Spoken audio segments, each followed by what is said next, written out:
In the past year, rice has been one of the bright, gleaming spots of food production around the world. We've had shortages in wheat, canola. We have shortages coming out in olives. We have shortages coming out in soybeans. We have a lot of crops are getting hit hard, but across the board, rice has been holding up pretty well. And so the price of rice has been rising mostly just because of pressures from the other commodities. But that may be changing, folks. We got some serious developments in the rice markets. We're going to jump into those real fast. We're going to be doing a worldwide tour in just these few moments. So let's jump into it.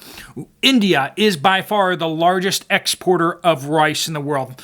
Usually about 37.5% of the world's rice gets exported from India. They are massive, massive, massive on the scale out there. They're the second largest producer of rice, but they just dump a lot of that rice onto the international market. Recently, they have made huge headlines when they started to ban the export of wheat into the world.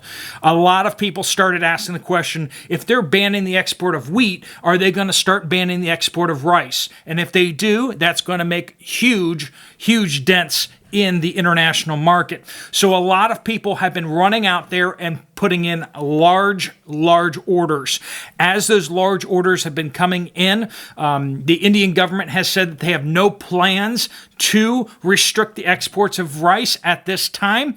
However, they are watching the monsoon. And if the monsoon doesn't roll in like it should, there's going to be worldwide hurt because rice in India is going to get locked down like that, folks.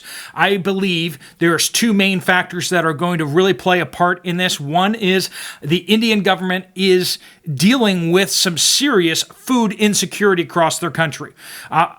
If you know anything about India, you know that India has a high impoverished population. And because of that, they are always concerned about food riots and destabilization politically.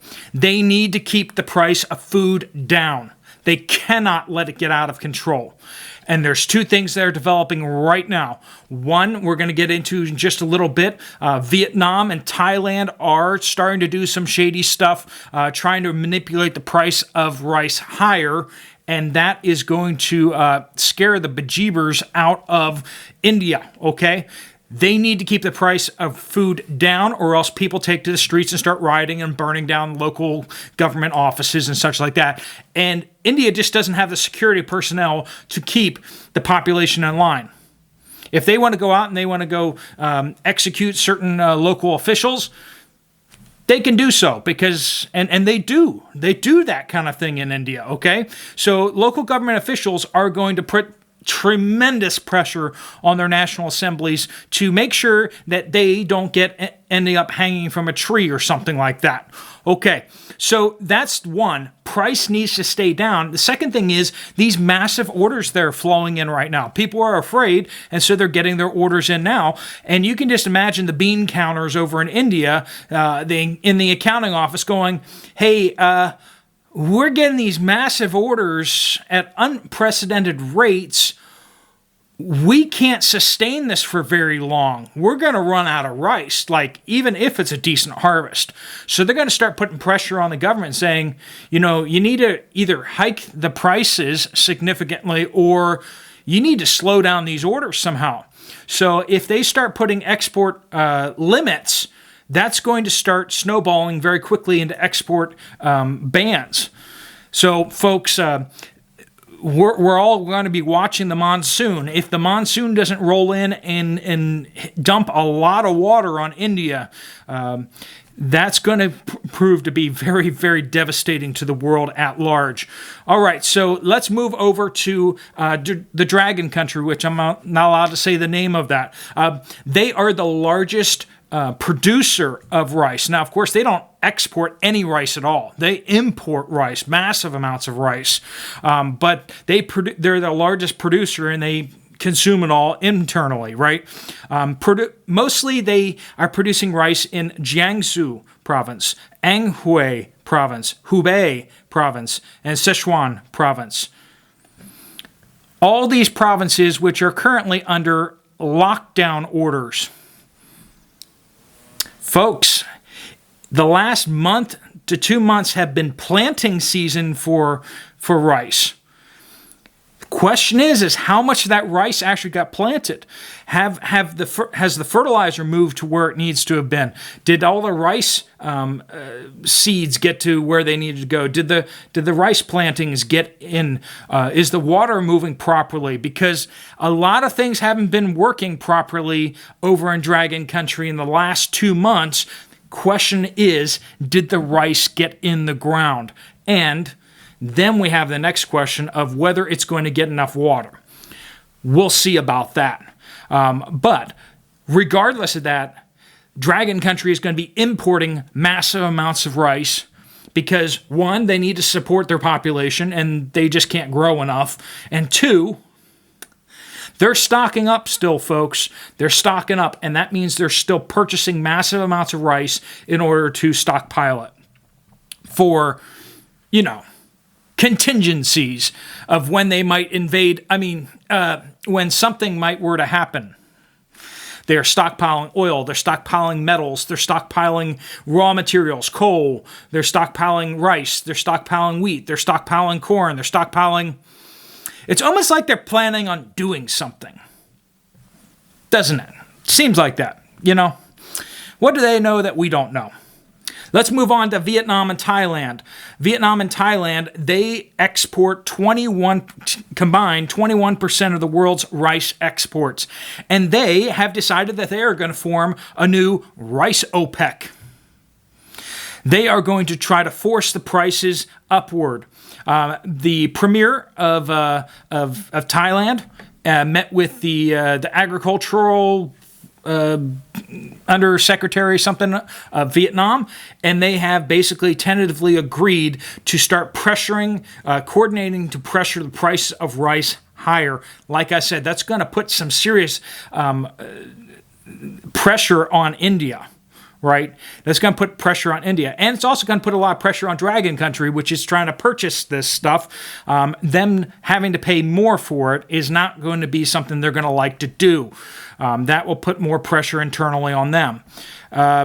Moving over to Pakistan, 8.4% of world exports of rice, and almost all of it goes over to Dragon Country. Almost all of it goes to Dragon Country directly. They are in drought. They have a massive drought that's hitting them, and they have not been getting the rains that they need. Their wheat crop, just like India's wheat crop, has been devastated by that, and they're not getting enough water. And so the prime minister over there has expressly asked farmers not to grow rice. We'll see how that turns out, folks. It's not a ban on growing rice because apparently he doesn't have the authority to do so, but he has asked strongly for the farmers not to grow rice this year. We'll see how much of an impact that has on things, but like I said, that's a large rice exporting country, and if they don't export it, those orders are just going to go right to India, and it's going to freak India out. Japan. 37 out of the 47 prefectures are reporting that there are large shifts in their prefectures of farmers stopping growing rice to start growing wheat. Wheat or soybeans. So that's going to be big news there, folks. A lot less rice being produced in Japan. They're going to have to import that from somewhere. Where are they going to get it from? All right, folks, let's shift over to another interesting country called California. This interesting country in California is the second largest state by rice growth. So they raise a lot of rice usually, but they are having this little thing called a water shortage, and they are cutting the allotments of water to rice. Rice takes a lot of water to raise, and they are just shutting down rice operations across the state. Normally, they have 500,000 acres of rice. We're already in just one county, Colusa County alone, they've already shut down 100,000 acres of rice. In the river valley there, they are shutting down 300,000 acres of farmland and turning into fallow for this year. That is a huge amount. But 100,000 of that is rice paddies being shut down. So we're going to have a lot of problems there. Arkansas is our #1 rice producing state in the United States, and it produces a lot of rice. They are having some issues there. We're waiting to see how much of an issue that is. They got their river bugs, somethings that are consistently a problem. Apparently, they treat the rice before they plant it with certain chemicals and such like that. But the chemicals only last within the first 28 days until planting, and they got their rice in late, so a lot of that those chemicals are not actually protecting the rice there. So there's a lot of concern about that, and then on top of that, it's been really wet, so they haven't been able to fertilize the ground and the paddies properly. They really like it to dry out a bit so that they can get the fertilizer, and the fertilizer will stay where they put it. But they're getting into the place where they're going to have to start putting fertilizer down on the wet paddies, and that's going to be a lot less efficient for it can get washed off the fertilizer. So as you know, fertilizer prices are up. So that could be a tremendous expense to them if the fertilizer doesn't stick because it gets hit by rain right after they apply it or something like that. I'm trying to understand rice production in the United States. I am not a farmer, but I am reading these accounts from farmers, and that is big news there too. So United States rice production will definitely be hit on the West Coast pretty hard because we got this massive heat wave rolling into California, and that heat wave is about to hit Texas too, which is also another large rice producing state. Now, whether they're going to have water issues or not is another issue. I think that Texas is probably a better water manager than California is, because California just likes to dump all that excess water in the ocean to make the fish happy, whereas I think Texas takes a little more balanced of an approach there. But we're going to be seeing, as rice starts sprouting and starts developing, what that's going to look like this year in the United States. But like I said, the biggest thing that we're going to be watching with rice overall is what does that monsoon look like over in India? And the days are counting right now. They are going to have to start seeing some rainfall, and they're going to need to see a lot of rainfall in order for the rice harvest across India to look good.